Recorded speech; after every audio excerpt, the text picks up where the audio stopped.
Director Mick Mulvaney says the White House is now looking into Pruitt's spending.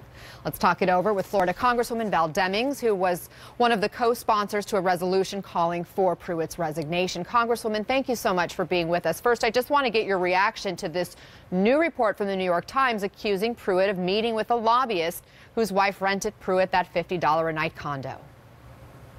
Well, Anna, thank you so much for inviting me. I tell you what, unethical behavior just continues to swirl around Mr. Pruitt's head, and that's why I joined 169 other members of Congress calling for his resignation. I tell you what, we can start with just his responsibilities as the chief of the EPA, but it seems like he's worked overtime to really dismantle regulations that will protect the environment, give us clean air and water.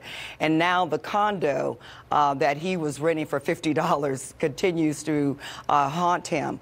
We know that he made statements multiple times that he had not met with the lobbyist of the wife who rented him the condo, but now we know that that is not true. Also, he indicated that the purchase of the condo for the amount had been approved by the ethics department, but the approval was based on limited information. So yet again, Mr. Pruitt did not give the entire story, or quite frankly did not tell the truth. So 170 members of Congress are calling on him to resign, all Democrats. From what I gather, I looked at the list. Why couldn't you get any Republicans to sign? Well, you know, Anna, it's just sad in this particular case, but we've seen Republicans really not do their job in other areas. We can start with passing legislation to protect the special counsel. But, you know, we're not going to, I mean, we certainly remember why we're there, and we're going to take the necessary steps to make sure that we hold people accountable, just like members of Congress should be held accountable. But I can tell you that, you know, what people say in public and private can be quite different sometimes. And there have been a couple of Republicans that I personally know who have called for Mr. Pruitt's resignation, but did not sign the resolution, including Ross Leighton as well as Corbello. Now, the White House is looking into some of Pruitt's spending. There are these other investigations we mentioned. You're not satisfied with that? No, I'm not. I'm certainly not satisfied with the White House looking into the investigation, because, quite frankly, I'm not sure what that means. At a time when we should be more fiscally responsible, at a time when more and more Americans are working harder and it seems like getting farther and farther behind, Mr. Pruitt purchased a soundproof phone booth for $43,000, takes a $120,000 trip to Italy, has just been recklessly irresponsible in terms of his spending. And so we're going to hold him accountable, and we need an investigation that we can believe in.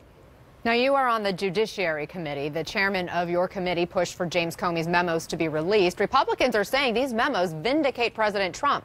How do you see it?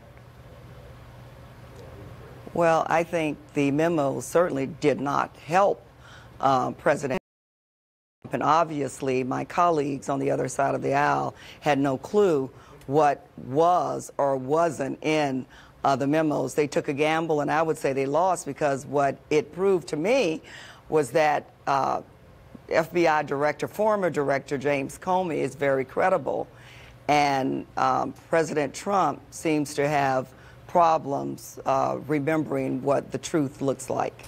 Now, the president says if these memos contain classified info and were leaked, that is a crime. And if those memos sparked the Mueller investigation, he questions whether the special counsel was based on a, quote, illegal act. Fair point?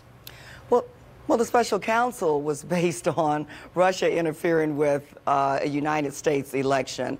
And I believe that every reasonable person clearly knows by now that Russia interfered with our election. Every American should be upset by that and should want to get to the bottom of it. The unanswered question is how, and if the Trump campaign was involved, and particularly if the President of the United States was involved in colluding with Russia. That is why the special counsel was created, and we need to take every step necessary. And we know that the American people also want the special counsel to finish his work.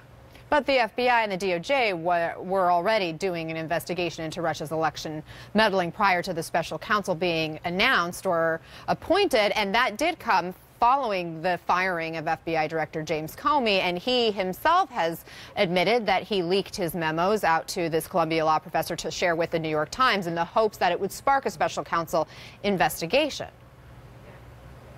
Well, the designation of classified versus unclassified was done after the fact. And, you know, I think, the special counsel, the Department of Justice, FBI, they will look at any potential violations of maybe DOJ or FBI policy.